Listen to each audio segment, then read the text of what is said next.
جمعیت علماء اسلام نے 27ویں آئینی ترمیم کو کلیتاً مسترد کر دیا ہے۔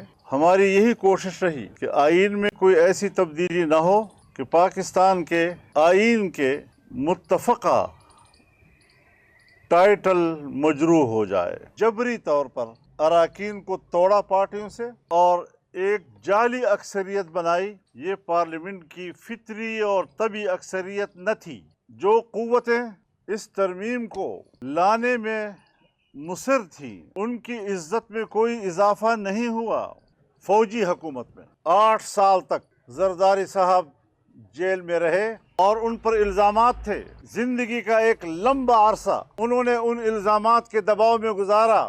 عدالتوں میں ان کی پیشیاں ہوتی رہیں۔ آج اسی کو کہا جا رہا ہے کہ تا حیات آپ کے خلاف کوئی مقدمہ درج نہیں ہو سکے گا۔ جمعیت علماء اسلام نے 27ویں آئینی ترمیم کو کلیتاً مسترد کر دیا ہے اور پارلیمنٹ میں ہمارے پارلیمانی اراکین نے اس کی مخالفت کی۔ مرکزی مجلس شورا نے اپنے پارلیمانی اراکین کے اس فیصلے اور مخالفت کی توثیق کر دی ہے۔ سب سے پہلے بنیادی مسئلے کو دیکھنا ہے کہ 1 سال قبل 26ویں آئینی ترمیم پارلیمنٹ میں لائی گئی۔ 1 ماہ 1 ہفتے تک جمعیت علماء اسلام کے ساتھ حکومت کے مذاکرات ہوتے رہے۔ پاکستان تحریک انصاف آن بورڈ تھی اور ہم آئینی ترمیم کے حوالے سے ہر پیش رفت سے ان کو آگاہ کرتے رہے، ان کو اعتماد میں لیتے رہے، ان کی تجاویز بھی لیتے رہے اور ان کی تجاویز پر ہم سٹینڈ بھی لیتے رہے اور حکومت کو وہ مطالبات منوانے پر ہم مجبور بھی کرتے رہے۔ ایک باہمی مشاورت کے مراحل سے گزری۔ کہا جا سکتا ہے کہ وہ ترمیم پارلیمنٹ میں متفقہ منظور ہوئی۔ ہماری یہی کوشش رہی کہ آئین میں کوئی ایسی تبدیلی نہ ہو کہ پاکستان کے آئین کے متفقہ ٹائٹل مجروح ہو جائے۔ 27ویں ترمیم کے دوران ان کا فرض تھا کہ وہ اپوزیشن سے مشاورت کرتی یا کم از کم جمعیت علماء اسلام کے 26ویں ترمیم ہمارے ساتھ ایک عہد و پیمان تھا۔ انہوں نے ایک فریق کو اس دفعہ مکمل طور پر نظر انداز کیوں کیا؟ اس کی وجوہ بالکل واضح ہیں کہ انہوں نے جبری طور پر اراکین کو توڑا پارٹیوں سے اور ایک جعلی اکثریت بنائی۔ یہ پارلیمنٹ کی فطری اور طبعی اکثریت نہ تھی، بلکہ یہ 2/3 اکثریت جبری اور جعلی تھی۔ پارلیمنٹ اور جمہوریت کے اقدار کے خلاف ہوا۔ اس سے حکومت کی عزت میں اضافہ نہیں ہوا۔ جو قوتیں اس ترمیم کو لانے میں مصر تھیں، ان کی عزت میں کوئی اضافہ نہیں ہوا اور اس طرح عوام میں حکومت کی مقبولیت بڑی تیزی سے گری ہے۔ اس 27ویں ترمیم میں جن چیزوں سے حکومت دستبردار ہوئی تھی، 27ویں ترمیم میں انہوں نے اراکین کے ہاتھ مروڑ کر 2/3 اکثریت بنائی اور 1 سال پہلے جس کو حکومت نے کہا کہ یہ غلط ہے، ہم دستبردار ہوتے ہیں، آج وہ چیزیں کس طرح صحیح ہو گئیں، آج وہ کس طرح آئین کا تقاضا بن گیا، آج وہ کس طرح جمہوری عمل ٹھہر گیا۔ جبکہ آپ سب جانتے ہیں 26ویں ترمیم پر ہر پاکستانی کو حق ہے کہ وہ اختلاف رائے کرے۔ اگر اس کے ذہن میں اشکال ہے، اگر اس کے ذہن میں ابہام ہے اور وہ عدالت میں جاتا ہے، ہم ان کے اس حق کو سلب نہیں کر سکتے۔ چنانچہ لوگ گئے، خاص طور پر اس ترمیم کا جو عدلیہ سے متعلق تھا، اس پر لوگ کورٹ میں گئے اور ابھی تک وہ معاملہ کورٹ میں زیر سماعت تھا اور دوسری ترمیم لا کر اب ایسی پیچیدگیاں پیدا کی گئیں کہ خود عدالت کو بھی سمجھ میں نہیں آ رہا کہ اس کے بارے میں کیا رائے قائم کرے۔ اصولی طور پر جمعیت علماء اسلام آئینی عدالت کے حق میں تھی، لیکن پارلیمان کا اتفاق رائے حاصل کرنے کے لیے ہم نے عدالتی بینچ پر اتفاق کیا تھا۔ یہ تو جب آئین بھی بن رہا تھا تو اس وقت بھی مختلف معاملات پر مختلف پارٹیوں کے موقف مختلف تھے۔ اس وقت بھی پاکستان پیپلز پارٹی کی 2/3 اکثریت تھی، لیکن انہوں نے آئین سازی میں پارلیمنٹ کے اتفاق رائے کو ترجیح دی، چھوٹے صوبوں کو راضی کیا، ان کے اتفاق رائے کے ساتھ آئین بنا۔ حالانکہ وہاں پر تو کوئی ہارس ٹریڈنگ کی بھی ان کو ضرورت نہ تھی، ایک واضح 2/3 اکثریت تھی، لیکن اپوزیشن کو اعتماد میں لینا، چھوٹے صوبوں کو اعتماد میں لینا، ہر مکتب فکر کو اعتماد میں لے کر آئین بنانا، اس کو ترجیح دی گئی۔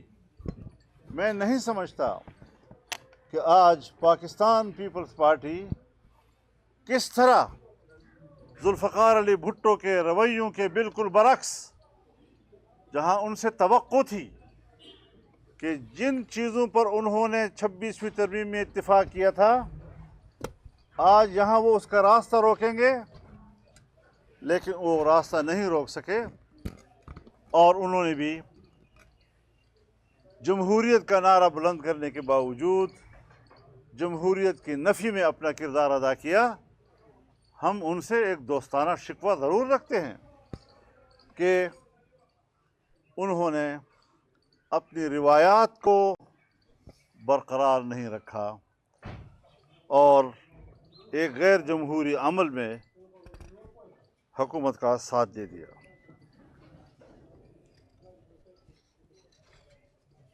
آئین ایک قومی امانت ہے، آئین ایک قومی اثاثہ ہے، آئین ایک میثاق ملی ہے، یہ پاکستان کی قومی وحدت کی علامت ہے۔ اگر خدا نہ کرے آئین متنازع ہو جائے تو دنیا کی کوئی طاقت پاکستان کو ایک ملک نہیں رکھ سکتی اور پاکستانی کو ایک قوم نہیں بنا سکتی۔ اس آئین پر ہماری کمٹمنٹ ہے۔ بارہا اس ایوان میں ہم اس آئین کے تحفظ کا حلف اٹھا چکے ہیں۔ اہل منصب کو تاحیات استثناء دیا گیا۔ فوجی حکومت میں 8 سال تک زرداری صاحب جیل میں رہے اور ان پر الزامات تھے۔ زندگی کا ایک لمبا عرصہ انہوں نے ان الزامات کے دباؤ میں گزارا، عدالتوں میں ان کی پیشیاں ہوتی رہیں۔ آج اسی کو کہا جا رہا ہے کہ تاحیات آپ کے خلاف کوئی مقدمہ درج نہیں ہو سکے گا۔ میرے ان پر کوئی الزامات نہیں ہیں، لیکن پاکستان کے ادارے، پاکستان کا قانون کیا ان کو 10-15 سال مسلسل عدالتوں میں پیش نہیں کرتا رہا؟ کس بنیاد پر؟ مختلف النوع مقدمات تھے۔ آج وہ یکدم اس منصب پر فائز ہونے کے بعد ایسا معصوم انسان کا روپ دھار گیا کہ اب تاحیات اس کے بارے میں کوئی مقدمہ ہی درج نہیں ہو سکے گا۔ اس کے بعد پھر وہ جو کچھ کرے اور جیسا کرے، ان کو اتھارٹی دے دی گئی ہے کہ آپ سب کچھ کر سکتے ہیں۔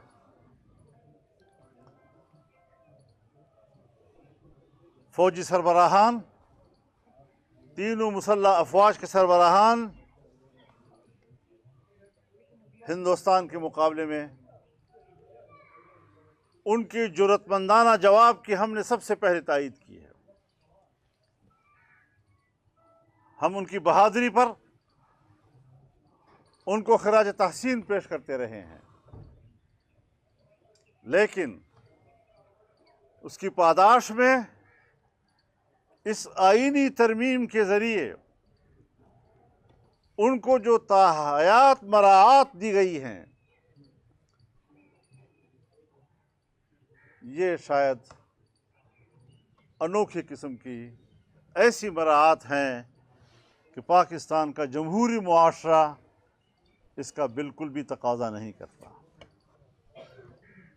میں تو صدر مملکت سے بھی کہنا چاہتا ہوں، میں تینوں مسلح افواج کے سربراہان سے بھی کہنا چاہتا ہوں کہ وہ اس ترمیم کے تحت دیے ہوئے استثناء یا اس ترمیم کے ذریعے دی ہوئے مراعات ان کو از خود مسترد کر دیں اور کہہ دیں کہ ہم یہ قبول کرنے کے لیے تیار نہیں ہیں۔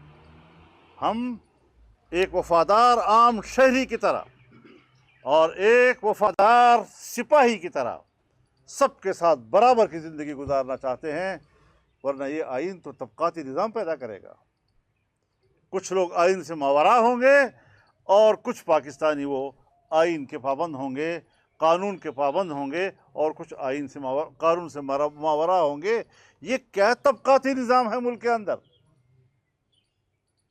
مساوات کے نعرے لگانا اور اس کے بالکل تضاد کا قانون پاس کرنا، یہ میرے خیال میں کسی جمہوریت پسند اور نظریاتی شخص یا جماعت کے لیے شائع نشان نہیں ہے۔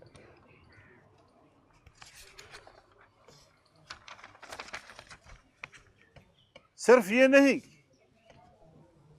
کہ اس قسم کا عمل معاشرتی لحاظ سے، جمہوری لحاظ سے غلط ہے، بلکہ یہ اسلامی جمہوریہ پاکستان ہے، اور اسلامی جمہوریہ پاکستان کے اس آئین میں قرآن و سنت کو اس ملک کے قانون سازی کا اساس قرار دیا گیا ہے، تو اسلامی تعلیمات کی بھی منافی ہے۔ اگر خلفائے راشدین وہ عدالت کے سامنے پیش ہو سکتے تھے، عام شہری ان کو عدالت میں لا کر کٹہرے میں کھڑا کر سکتا تھا، ہمارے حکمران خلفائے راشدین سے بھی بلند مرتبے کے ہو گئے ہیں۔ تاریخ اسلام میں اسلامی دنیا کے سربراہان عدالتوں میں لائے گئے، عدالتوں میں پیش ہوئے، عدالت کے فیصلے ان کے بارے میں ہوئے، لیکن یہاں پر مساوات کی باتیں ہو رہی ہیں۔ قانون کی نظر میں سب برابر ہیں، تو قائد اعظم کے وہ اصول جو پاکستان کے لیے تھے، یہ تو اس کی بھی نفی ہے۔